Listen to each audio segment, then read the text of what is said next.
Welcome to the Big Seance podcast. I'm Patrick Keller of BigSeance.com, and this is a place for an open discussion on all things paranormal, but specifically topics like ghosts and hauntings, paranormal research, spirit communication, psychics and mediums, and life after death.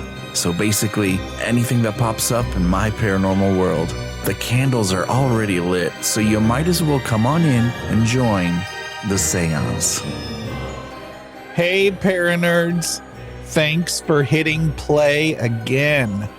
A couple things before we get to our exciting Staticom episode. If you listened to the last episode, I sent out the signal for people to send me stories for an upcoming episode or two. And quite a few of you got that signal and showed up. So if that was you, thank you. But if you have a special story of receiving communication or signs from a loved one who has crossed over and you haven't already reached out, I'd love to hear from you. And so check out episode 245 for the details. Or just go to bigseance.com/245. Also, the Big Seance is finally getting hip to Instagram. Not quite hip enough for the TikTok, but I do need followers on Instagram. So please go find Big Seance on Instagram. And while you're at it, we're Big Seance on Facebook too. See you there. Alrighty, here we go, y'all. With 14 years of paranormal investigation experience, Cherie Rathman is the founder and lead investigator for Entity Voices Paranormal Investigation, or EVPI, and he's investigated hundreds of locations across the country, as well as overseas in Japan and the Philippines. He is also an EVP ITC Specialist, and along with his wife, Cherie Rathman, Yacovetti and Lourdes Gonzalez, they've developed an exciting new spirit communication technology known as Staticom, which is what I'm super excited to nerd out about today. Based on the 40 years of work from Marcello Bacci, the Rathmans continue to evolve and refine DRV, or direct radio voice, techniques for both longer, clearer, and more understandable communication. They've since removed radio from the process, and so that's why they've given this baby the new name Staticom, which now communicates with only broadband white noise. Tony gives lots of ways to follow their work at the end of the show, but you can check out entityvoices.com. Let's pour some tea.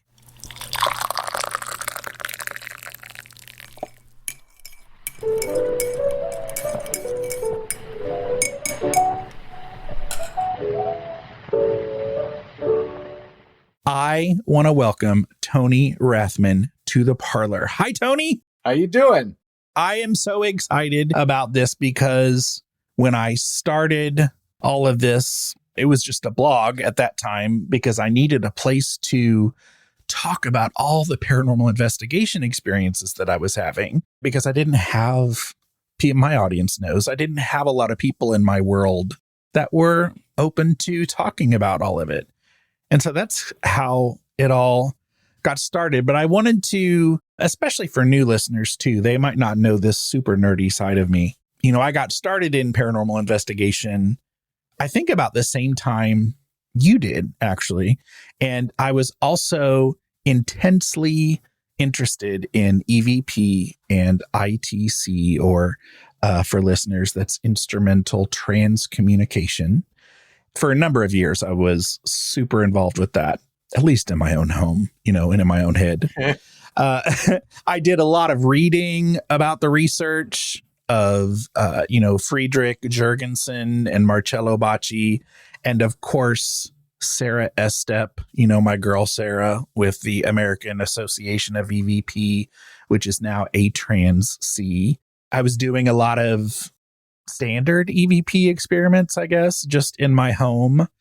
And then I started incorporating Spirit Box eventually, the Ouija board, and even an old clock radio, which has an interesting story.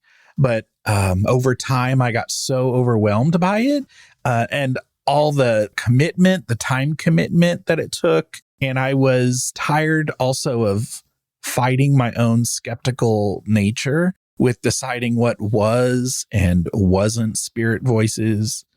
And also technology moves so fast. And as more techniques and technology were coming into play, I couldn't keep up. So I stopped practicing EVP regularly. And other than investigations here and there for fun, or if somebody, I know needs help, I'm really kind of out of the loop. But I have to say, when I heard about Staticom and when I was watching some of your videos and hearing the examples, it definitely brought me back to the excitement that I used to get early on. And I remember being blown away by that video. I don't know if you know what I'm talking about, but the Big Circle group from what was then AA EVP. I'll pass that along if you haven't. Okay. And I used to get so excited by the EVP examples. It's basically a group of parents who have lost children, and they would get together and show each other how to practice EVP. And they started recording voices of their children. Yeah. And that was kind of connected with that AA EVP group. And I used to watch that video so many times, and I would share it with people. And I have to say that the examples of Staticom have gotten me excited again. Like it's taken me back to those early days. So tell us some of the background and what Staticom is. Sure. Well, Staticom is the name of it today. And the reason it has that name, and let me take a couple steps back. I, like you, I never had an interest in the paranormal until I met my wife. And she tricked me on a Valentine's Day back in 2010. And she said, I want to do something different this year. I said, okay, what do you want to do? She said, I want to go ghost hunting. So I was like, oh my God, you're kidding me. Because, the TV shows back then were starting to hit the airwaves. She liked watching them. She'd always tried to get me to sit down. I could last about 2 minutes when I'd get up and I'd go, no, none of this is real. It's just, it's entertainment for TV. And I'd walk away. Well, when she got me on the Valentine's Day and said, I want to go ghost hunting, I had two choices. I could take her or have her mad at me until next Valentine's Day. So, of course, I took her. But I bought her some relatively inexpensive equipment, a night vision camera, a digital recorder, and an EMF meter. And then she had a camera with her as well. But when we got home, we spent the whole weekend. I played along. I did the investigation with her. When we got home and she started reviewing it, and she was calling me over every 5 minutes. What's in this picture that wasn't there when we took it? Whose voice is this answering our question? There was nobody there. So I spent about 2 months trying to debunk it and couldn't. So I said, let's go back and try again and see what happens. Maybe there was weird lighting we didn't see. Maybe there were voices coming through a vent we didn't know was there. We couldn't find any solution. Then when we came back again, we had even more evidence. So instantly, the EVPs just fascinated me. How I could get a voice to give an intelligent answer to in a timing and relevant manner to a question I asked amazed me when there was no one else there. So, of course, we specialized in EVPs for a couple of years. Then we moved into ITC, and I built spirit boxes for about 12 or 13 years. I think I have 14 of them that I've built, each one getting progressively better than the next. Wow. But it wasn't until we went on an investigation with our counterparts in Staticom, Ron Yacovetti and Lourdes Gonzalez. We flew out to New Jersey and did a 4-mansion tour investigation in 4 days. So it was one mansion each night, which was absolutely exhausting. But they were experimenting with direct radio voice, which was invented by Friedrich Jürgenson and then used by Marcello Bacci for like 30 some years, or maybe even a little longer, 40. And he was getting responses that were lengthy. A sentence or two. And so when we got done with the aforementioned tour, I said, you gotta explain this to me. How does this work? What's the mechanism behind it? So he did. And he said, okay, if we trust you enough to come on board and we think you can probably help us improve it. Well, with DRV or direct radio voice, you're using a radio. But unlike a spirit box, it doesn't scan up and down the radio dial. It stays stationary on a blank in-between station with nothing but white noise. And what happens is that, and Ron and Lourdes sat in front of a 1980s world band radio for like a year, asking questions to nothing but white noise. And eventually they got answers. So then it progressed into a computerized filtration of the white noise. And then once we were using both teams, both sides of the Staticom project, we're doing DRV. They did a session in a zinc mine about 30 feet underground, which if anyone knows anything about radio waves, they're not going to penetrate that depth. Matter of fact, radio waves don't penetrate rock or earth at all, and they would just bounce off. So anybody who was down there trying to use a spirit box got no communication, but Ron and Lourdes did. So that was telling us, hey, maybe radio waves aren't even needed. Well, then I did a presentation out at the Superstition Museum, and I did this live in front of about 30, 35 people. But I noticed I had a sleep machine in my bag. So instead of plugging in the radio, I knew it had a selection of white noise, and I plugged it in. I asked a question. I got an answer. Not only did I get my answer, but it encoded into the sound chip that was on the sleep machine, just like it would on a recorder. So every 3 seconds, the answer they gave me repeated. And so then I went back to Ron and Lourdes and I said, we don't need the radio. I said, let's get a hold of a white noise generator and let's try that. So we did. And when the radio went away, because it did work, we changed the name from direct radio voice, because there was no more radio, to Staticom, because we were literally using broadband white noise static. Excellent. I appreciate removing the radio part out of it, because I am one of those annoying people that will use that. And I love the Spirit Box. Love it.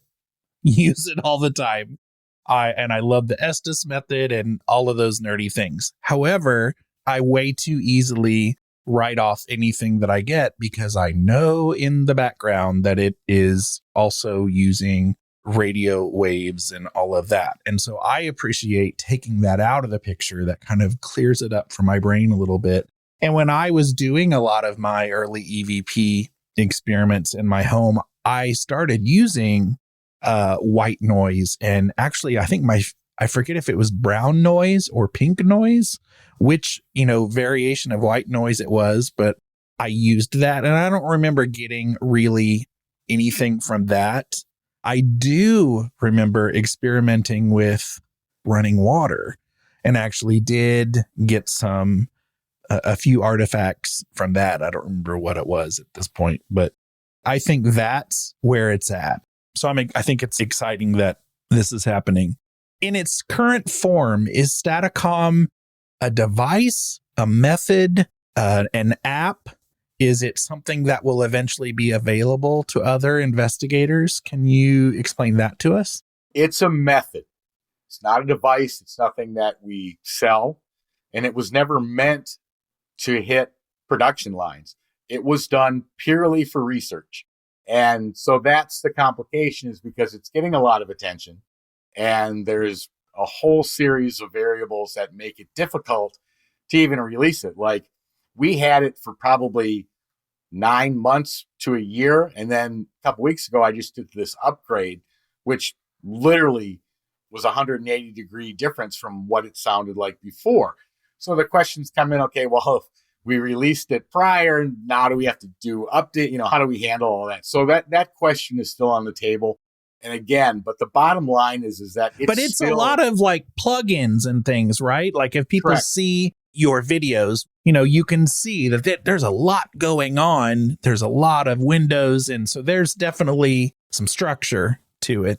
Yeah, I mean, the program that we use is called VST, or Virtual Studio Technology.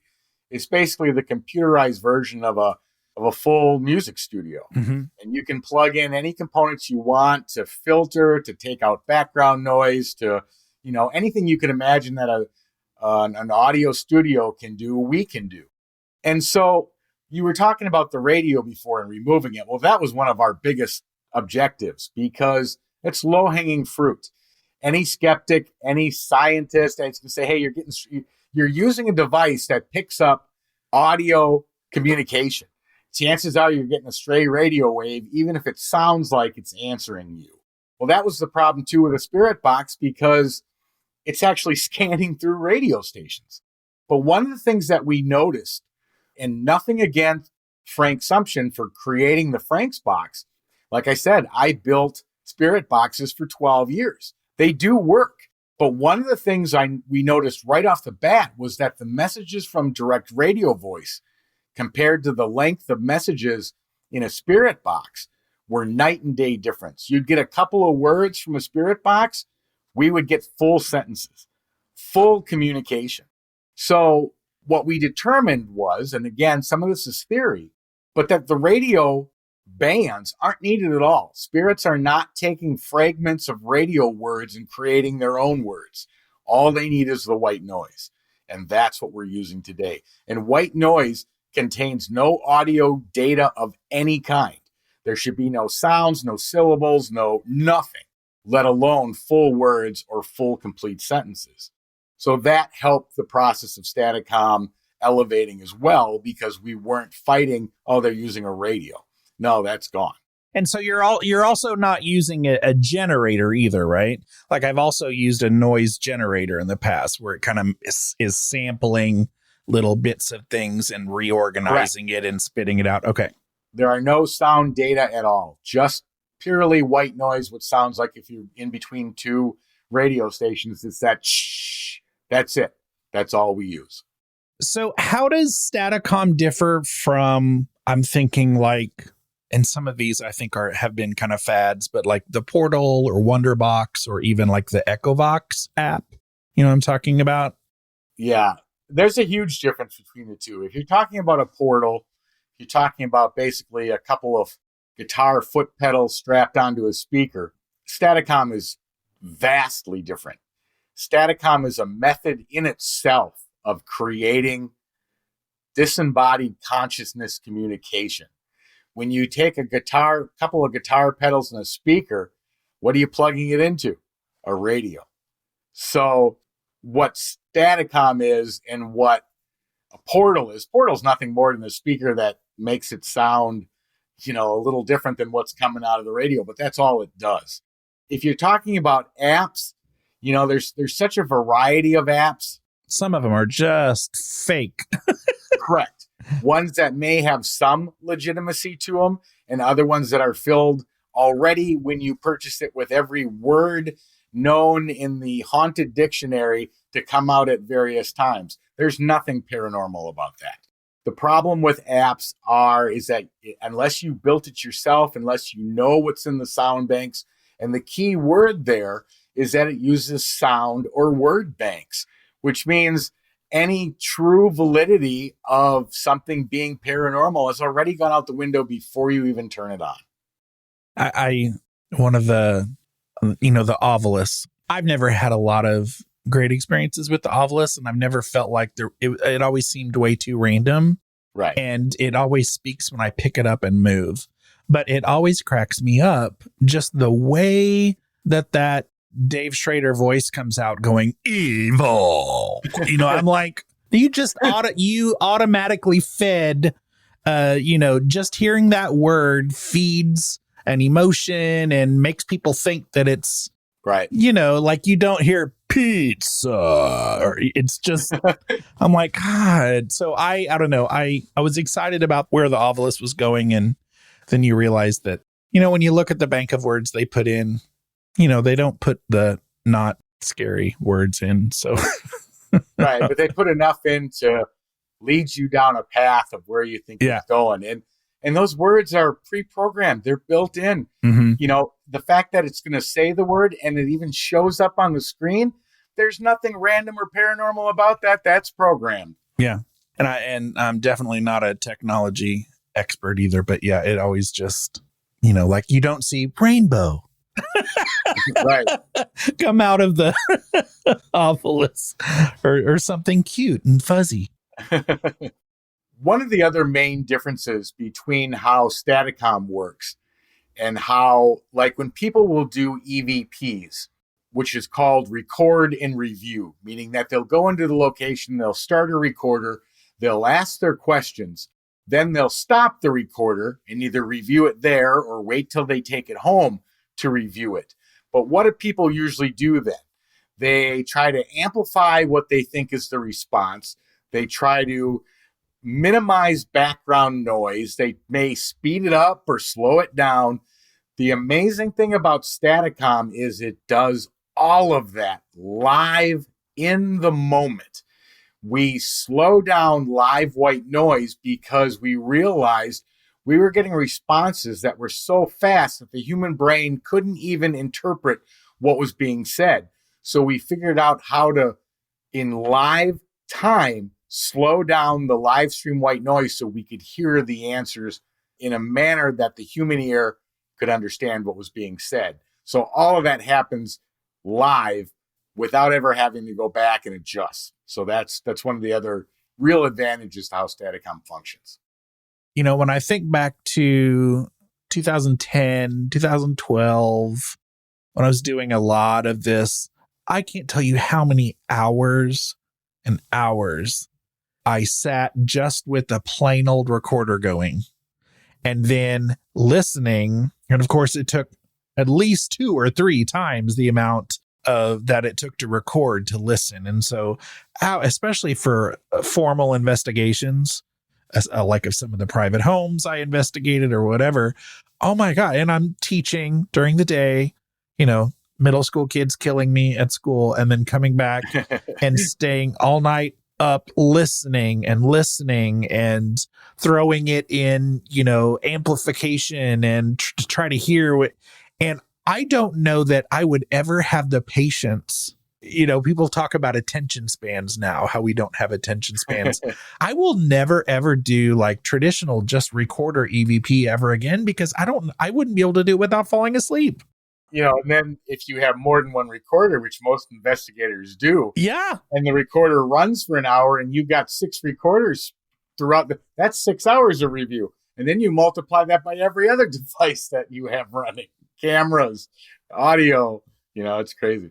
Yeah. And I've talked to parapsychologists on this show that have been skeptical of, or have been hard on like spirit boxes and things like that. And I have some of the same views of those. Of course. At the same time, I would much rather grab a spirit box and do EVP that way because it's at least exciting and something's happening.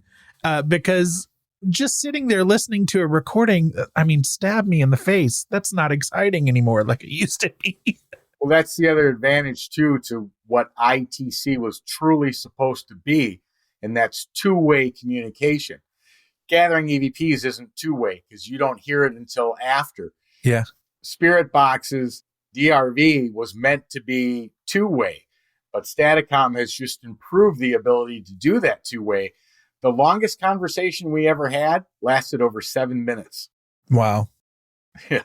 Your background has to have some kind of genius sound tech something to be able to really get a hold of this and perfect it and come up with this. Tell us kind of where all of this knowledge and experience came from. I was fascinated with electronics when I was young. I worked for a local radio TV repair shop when I was probably 16, 17. And I found it fascinating figuring out how circuits worked, how the different combination of circuits went together. Then I spent 12, 13 years building spirit boxes. And Staticom is basically the same thing, except instead of literally hardwiring, soldering, it's all done electronically. You can mix components and and their arrangement and how they talk to each other. And so it was a nice fit for me. And I think it's a good fit to the entire Staticom team because all four of us have specialties that really are making what Staticom is today. I feel like I wanted to tell you this earlier, but it slipped my mind. I mentioned that one of the things I used to experiment with was an old clock radio. And that is because in those early days where I was doing a lot of investigation, I had a dream that I was in. It wasn't my then living arrangement. I don't know what building it was or if it was another lifetime, but I was in, my living space, and I heard a voice of a low voice of a man speaking to me. And I kept looking to figure out where it came from. And I looked over near my bed in the dream, and there was a clock radio, an old school clock radio, with like the numbers, like the flippy numbers. Sure. And Yep. It was like the exact same alarm clock that I remembered growing up that my parents had. And so I went over to that alarm clock, and that's where the voice was coming from. Now, when we talk about Bacci, I don't know for sure that in my mind I told myself that it was Bacci, but it was one of those like EVP experts from that I was reading about. It could have been Bacci. I don't know. But I asked my parents, I said, can I? And they're like 3 hours away. I was like, can I? Do you still have that clock radio? Can I come get it? And so I did. And I've had it ever since. And I've tried some things with it. You try different techniques or just let it run or run it through the stations, and nothing ever came of it. But I like to think that was, perhaps maybe that was Bacci's instructions that he was trying to communicate with me to use that clock radio. Very possible. I mean, we've actually had him give his name and speak to us. I was going to mention later, I almost peed my pants when I was watching one of your videos, and Marcello Bacci popped in and straight up said, I'll say glad to meet you. Yep. And it clear is as a bell. So clear clear. As a bell. Yeah. So clear. I will tear up EVP all over the place and be very skeptic about it. But I mean, oh my gosh, that was so clear. Thank you.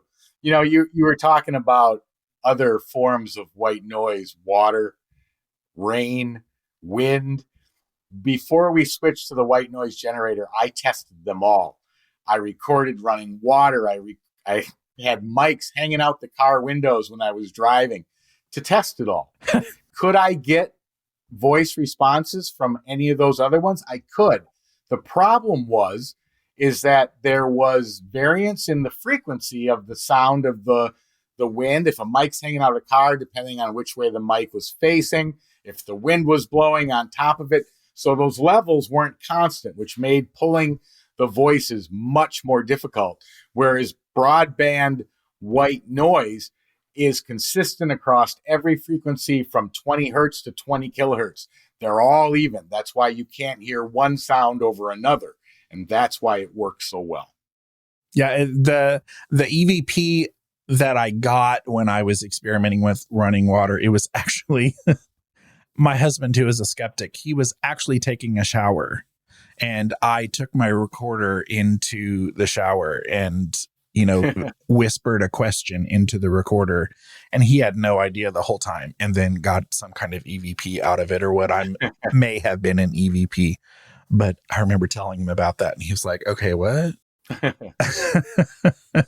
So I don't know if this came from Bacci's research, but I think it was around the same time. But people started to talk about communication stations, I think is what they called it. Correct. Where spirits, supposedly, there are different stations that they go to depending on what part of the world is Correct. Communicating with them. Do people still talk about that? Oh, yeah. I mean, you're talking about the North American station, the European station, the South American station, and I believe the other one's Australian. I can't remember off the top of my head. But basically the theory behind that is that people, when they were alive, people like Thomas Edison, Marcello Bacci, Nikola Tesla, and there's others, but who were so involved in being able to communicate with the other side that the theory is that now that they're on the other side, they've created groups of spirits who will help facilitate the communication back and forth. And we actually asked, and we got connected. We had conversation. I mean, the stories I could go into would fill like 6 months of your show. So I don't want to go too deep and get all sidetracked. I'm sure. But yeah, I'm well aware of the theory behind the communication stations, who's running them. And we even asked, is Tesla there? Is Bacci there? Is Edison there? Yes, yes, yes. We asked for Bacci and we got him.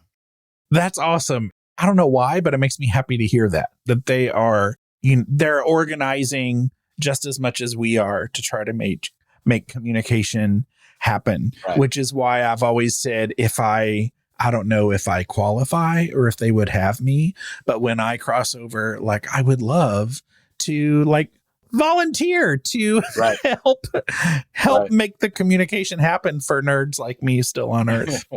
No, I agree. And I'll probably be doing that as well, just because, number of years. And I know this isn't gonna end anytime soon. I mean, Staticom is just fascinating, and we're going to continue to plug along with it for a lifetime. This part of the EVP world, I think, is new. I mean, for people who just watch the ghost shows or the paranormal investigation shows and think that you have to go to a haunted location to capture an EVP, I think some people imagine that a ghost has to be like literally there next to your recorder, bending over, shouting into it. And that's just not how, I just don't think it. I mean, I think it can happen that way, of course. It can. But I have gotten plenty of EVP in my, new modern build home. and I just, do you have any other, thoughts on how they make it work? And other than those communication stations, yes. How do you think it happens? Well, our theory behind the way Staticom works is that, like I said, Staticom produces a sound on every frequency the human ear can hear, from 20 hertz to 20 kilohertz. And they're all equal. So not one is louder than the next. They're all on the same playing field. When the spirit speaks, the spirit's voice coming through, and I say voice loosely because they have no throat or larynx or any of those components, but the energy they're using is also energy, frequency, and vibration, which is why we used white noise. Tesla said, you want to figure out the universe, think in terms of energy, frequency, and vibration. White noise is energy, frequency, and vibration. So when they send that energy, it goes on top of whatever energy it matches to in the broadband white noise. So it's like hearing a single bee buzzing a foot from your head, or having an entire hive buzzing 1 foot from your head. The sound's going to be different because it's amplified. So whatever frequencies they cover in the broadband spectrum, that gets amplified. Their voice, their speech gets amplified, but the noise spectrum of broadband white noise does not get amplified. And that's what allows us to then skim the voices off from the background noise. Now, I'm just smiling and nodding on a lot of that because I'm just going to trust you. Well, it's basically the theory of stochastic resonance or inverse stochastic resonance, where a sound gets elevated by background sound behind it. In one of your presentations, and I saw this on YouTube as well, when I was, creeping all up on everything Tony Rathman in the last couple of days, a guest in one of your presentations asks what it's like on the other side, which is one of my favorite questions to ask just about every guest that's ever been on the show, because it's an intense curiosity for me, and I think for probably most of my listeners. But in this video, the response to that question was, it's complicated. Yep. And that has to be a complete understatement to someone who is on the other side experiencing what we can't even fathom and possibly understand. But I wonder if you've gotten other responses to that question over the years, because that can't be the first time that was asked, right? No. I mean, we've probably asked every question that somebody on the paranormal side would want to know, want to ask, want to figure out what they're going to answer. But from what we've gained through question after question after question is that, and this is based on our philosophy and our theory of how life works, which is that consciousness is everything. And that consciousness is what survives. It's what we are as human beings. Nobody says I am a body. Everybody says I have a body, meaning we're more than just this. We are that consciousness, and then you get materialistic science that says, well, no, if there's consciousness, it's created in the brain. No, if the brain created consciousness, when you got really tired because your body feeds off of nutrients that you get from eating. So if you were really tired, all you'd have to do is eat a big meal and you'd have all your energy back. Just like if your car was out of gas and you had to drive 20 miles, you put more gas in it, you're good to go. But it doesn't work that way. You can eat a huge meal and probably even more tired. Why is that? Because there's another source of energy that needs to be recharged. We believe that to be consciousness or the spirit. So other things they've answered is, yeah, it's complicated. It's a learning, constant growing. The information that's picked up here goes back to a collective consciousness. It's shared amongst everyone. And it's a learning experience. It's a growing experience, and it far exceeds this life alone. Will you do me a favor the next time you do a session? Ask a question for me and ask if I can still eat pizza on the other side. and get back to me.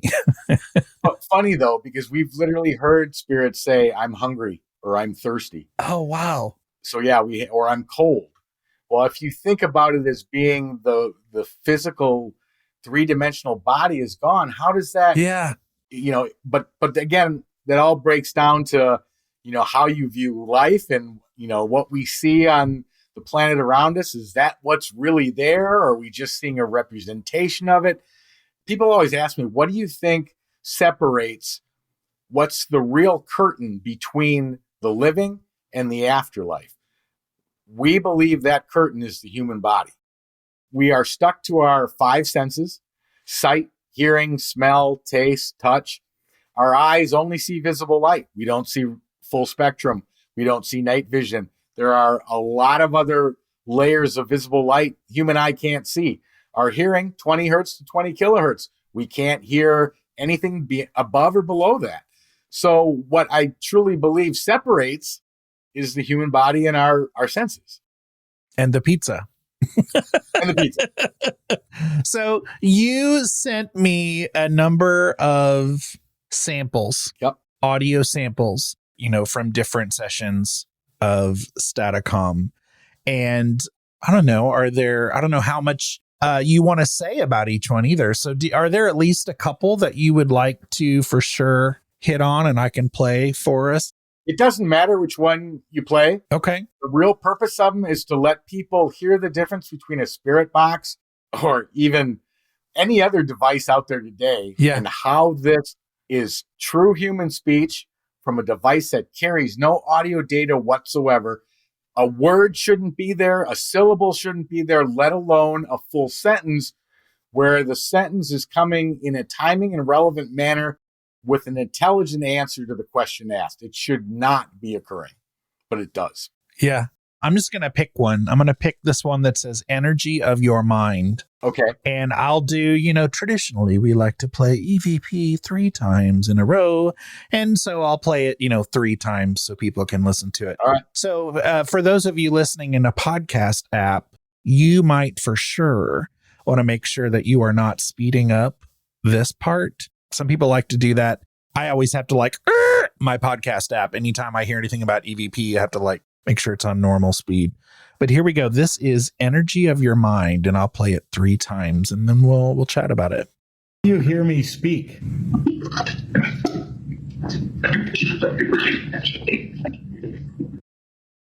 How do you hear me speak?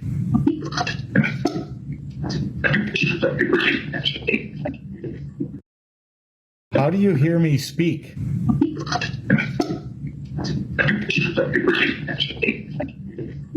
there's really no need in my mind to play that 3 times anyway. I hear energy of your mind, actually. Do you also hear actually? Yeah. Yeah. Energy of your mind, actually. I love it. Where did that come from? What are your thoughts on that? Real simply, when we ask questions, we are not amplifying our voice. We are not broadcasting it. I'm speaking like I'm speaking now. This was actually captured in my home, but without the mic, without the broadcast that we're doing so that you can pick up my audio for this show. I'm just asking the question. So the question being asked is, how do you hear me speak?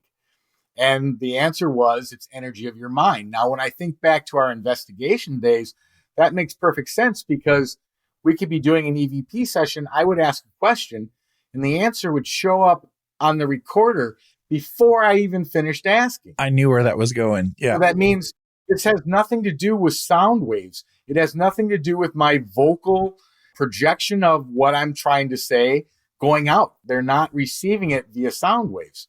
So it's got to be a mental telepathy that they're picking up on, because even back when we were doing EVPs, which we still do, but that process still fit that scenario, that it's mental. I love it. And what I also like is that sometimes in a spirit box, you will hear, and I guess depending on your thoughts on it or how people use it, some people have different theories, but when you hear a long string of things, a message from a spirit box, sometimes it's like a different voice says each word, right? Like you could say, I like pizza, but each syllable of that could be a slightly different voice, right? Right. But this is the same voice. And Correct. It's a relief to not hear the right. With no static noise background. There's no reverb, there's no echo, none of that exists within Staticom. So the voices are pure. We can hear whether it's male or female, we can hear emotion, we can hear accents, different dialects. And we had some of our recordings analyzed by audio engineers. And they literally said that this is the closest and the most profound spirit communication they've ever heard, because the voices coming through exhibit the same exact speech, emotional response, and fluctuations that human speech does. And so when I ask this, I don't necessarily believe that when you go to Japan or the Philippines that you automatically have to get EVP that have those accents. But when you have gone to those places, I'm assuming that you have gotten a lot of non-American sounding voices, correct? Oh, yeah. We spent the entire night in the Diplomat Hotel in Baguio City, Philippines. We got EVPs in English, Italian, Tagalog, and Japanese. Now, luckily, my wife speaks 3 out of those 4, so we could understand what was being said. The only one we couldn't was the Italian. And we eventually got somebody to tell us what it said. But oh yeah, they knew she spoke 3 of the 4. So they'll speak to you whatever, in any language that they know you can understand. Wow. So how about this one that says 300? I heard that earlier. This was actually, that clip is from the upgrade we just did to improve both the communication. And I literally was testing it. I turned it on. One of my questions was, how many spirits do I have communicating with me right now? And what you said is what they answered. Okay, so here we go. I'll play this 3 times again. How many spirits are with us right now? 300. 300? Did you say 300?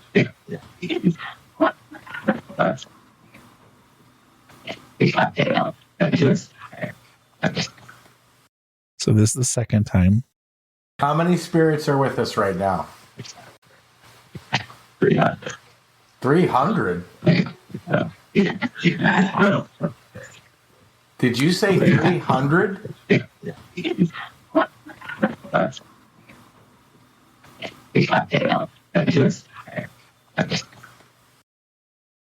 How many spirits are with us right now?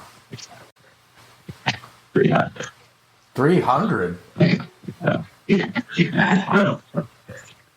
Did you say 300?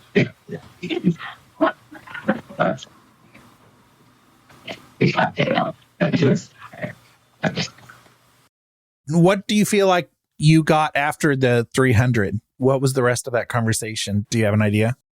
The second sentence, when I said 300, the response was, yes, she passed go. Kind of like a Monopoly reference, like, every time you pass go, you get $200, like you succeeded that round. We're thinking that they're referring to she as Staticom because this was the upgrade and that there were 300 there to speak because of the communication upgrade. When I said, did you say 300? Now you can hear the personality. He's like, what? Is that the wrong answer? So, that's just utterly amazing from consciousness or disembodied consciousness communication. I thought I imagined hearing something love, like as a term of endearment, like something love. I imagine I hear something love at some point. But this brings me to another question. And in some of your YouTube video examples, and I don't know if all of those examples are Staticom and they might be an earlier version of Staticom, but I have a lot of experience with stressing about this with the Spirit Box. And that is, how do you weed out what is a significant answer and what isn't? And it isn't as applicable to this because that seems pretty clear to me. There aren't a lot of extraneous things, but there was some other stuff coming through. Like if you ask if there's a message a spirit would like to pass along and you hear them say, I love you, but you also immediately hear artifacts that could be interpreted as pizza, yes, and spatula.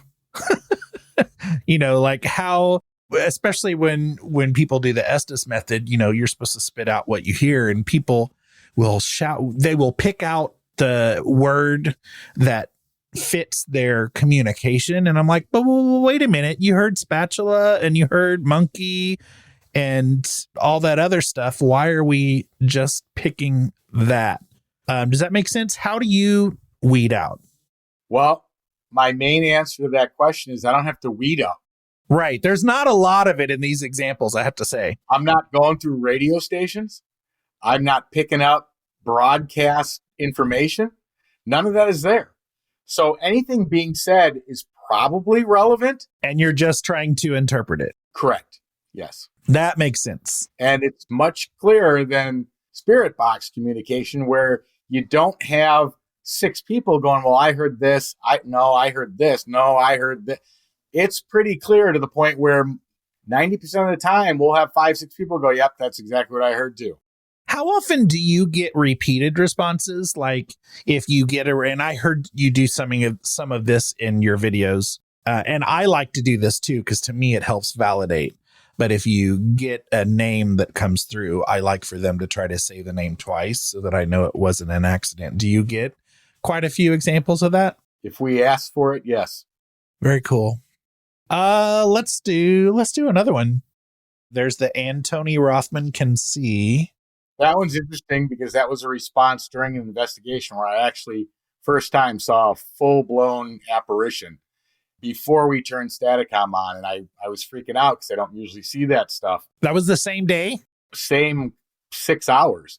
Then when we turned Staticom, that's one of the first things they said was, and Cherie Rathman can see, meaning I saw the spirit that just walked through the house.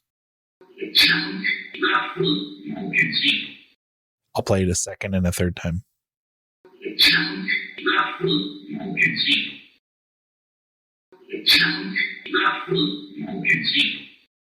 What was the question leading up to that capture? Nothing. We just turned it on. Huh. What happened was that night, though, we were in a house called the Montgomery House in North Carolina, built like in the mid 1800s, early 1800s. There was no plumbing, no electricity, no nothing. Just a wood framed house. Well, for the first time, I saw a full-bodied, full-color apparition walk across. No, she was standing on the stairs. And then I went outside, and then I saw her poke her head through the window and look out at me. And I'm like, oh my. So I was kind of freaked out about it. Well, we went in, we turned Staticom. That's what came through when we turned it on. I kind of hate you. Why is that? I want you to know that I have wanted to have some of these experiences so bad that my listeners have heard this, but I had a dream one night. I've actually had 2 dreams where God or somebody gifted me the ability to see apparitions, but in a dream. And I woke up from that dream thinking it was so realistic. Like the instinct was to grab my phone, to call my parents to say, I finally saw an apparition, before you realized that you were just dreaming. Right. So I'm kind of jealous. I'll play Extraterrestrials, and I'll play it 3 times. All right. Spirits, can you hear me? That's right. That doesn't sound like English. What language are you speaking? Turkish. You're speaking Turkish?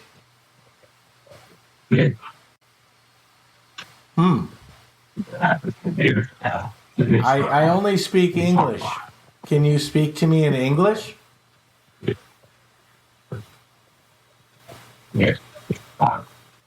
Yes, okay, thank you. I heard you say spirits. Can I speak with extraterrestrials? Yes. I mean, I would think if I can speak with spirits, I should be able to speak with extraterrestrials too, right? So I have to say, I could talk about this forever. It is almost creepy, not in a like I can't go to sleep sense, but it is almost creepy how much you can hear character in that voice. And in some of the places, I almost hear like an old man with like a shaky voice. And I don't know if that's just how it gets processed as they deliver it. And it's a longer clip. So let's say we'll play it one more time, but maybe get your discussion first. What are we hearing there? Clearly just random questions based off of what they told me prior. And, you know, the fact that I was curious, I mean, if you know anybody who's claims to have had contact with extraterrestrials, they're like, oh my God, I could hear everything they were saying, but their mouth wasn't moving. Okay, well, wait a minute. Then that's some sort of telepathy. And if I can speak to disembodied consciousness or spirits or whatever you want to call it, then why wouldn't extraterrestrials be able to communicate through Staticom? Why wouldn't, say, multidimension? Is Bigfoot able to actually talk? And if he can Staticom pick? I don't know. There's so many questions at this point that it's mind-blowing to even try to put them all down. It's going to take lifetimes of testing. I love it. Anything else you want to say about this one before I play it again? No, go ahead, play it. All right, second time. Spirits, can you hear me? That's right.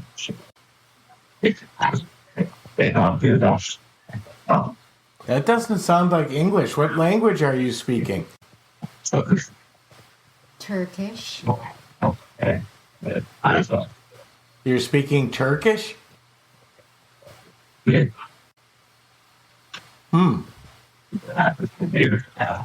I only speak English. Can you speak to me in English?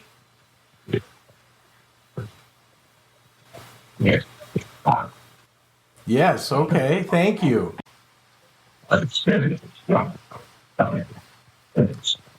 I heard you say spirits. Can I speak with extraterrestrials? Yes.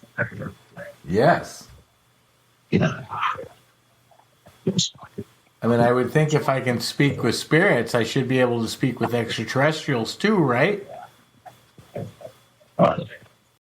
I hear, like, I'm positive at the end. Well, it's either that or perfect. I'm not sure which. And, you know, we never argue about what people hear because everybody hears differently. Everybody's got different hearing abilities. But regardless of whether it's perfect or whether it's, what did you think it was again? Positive. Doesn't change the layout of the sentence and what they're saying. So it's really irrelevant whether. And that it's miraculous that it's coming through at all. Correct. Right. Because it shouldn't be there. I've taken more time than we planned on. So I won't keep you for, 7 more hours, even though I would like to. But tell people where they can go to find more about Staticom if they want to see it in action or hear it in action. But also you do other things. You've got your paranormal investigation team and you've got a show and you've been on a lot of shows. And I want to let you just give any final thoughts and where people can find you. So sure. Overloaded question, ready, go. All right. Well, anyone who wants to discover more on Staticom, there are, like I said in the beginning, there's 4 of us that do this. Myself, my wife, Cherie, Ron Yacovetti and Lourdes Gonzalez, and they're 2 of our 6 partners on Entity Voices Paranormal Evidence, which runs every Monday night. We review evidence from investigators from across the country, sometimes across the world. We just had guests on last Monday from the Philippines. But anyway, they're on the East Coast. They're in New Jersey. Cherie and I are in Phoenix, and we both do what's called TDSI, or the Digital Seance Initiative, where it's like a regular seance that was done years ago, but using electronics, using Staticom. And we literally have people ask questions, and you can get your own answer by asking your own questions. It's a great experience. But entityvoices.com, you can go to YouTube, look up Staticom. You'll go to the Staticom page. Tony Rathman on Facebook. We're also on Twitter, every other social media platform. But if you look up either Entity Voices or Staticom, and then you can also go to Gonyak Paranormal, which is Ron and Lourdes' page. They've got a website, which I think under the same name, Staticom is listed through all of it. So I lied and told you I didn't have any other questions, but what's the future of Staticom? Well, the whole purpose is to do what Thomas Edison wanted to do, was to create a phone to the dead. And we are probably about as close as anyone has been to date. Tony Rathman, you totally rock. Thank you for your time and energy. And I am so super pumped, and I hope that all of my listeners who are nerds like me go check out all things Staticom. So do we. And thank you, Patrick. I appreciate you taking the time to discuss it. Thank you very much. For show notes, including links to anything we may have mentioned in this episode, visit bigseance.com. And you can continue the discussion and hang out with a great community of paranerds by joining us in the Big Seance Parlor on Facebook. Want to hear your voice in a future episode? Go to bigseance.com/feedback to learn how. Thank you so much for listening. Unfortunately, it's time to blow the candles out, but we'll see you and light them again next time.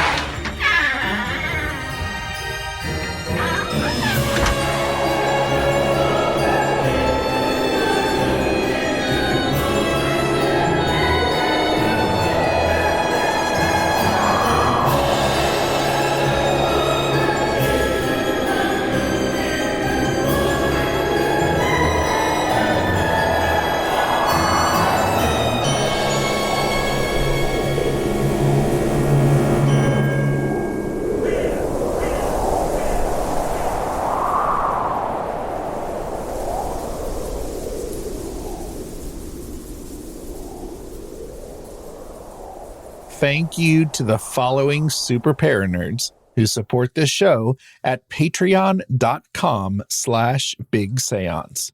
Sue, Jen, Michael Henson, Daryl, Anne Marie Sullivan, Natalie N., Kim Robb, Josiel Lorenzo, and Susan Davey.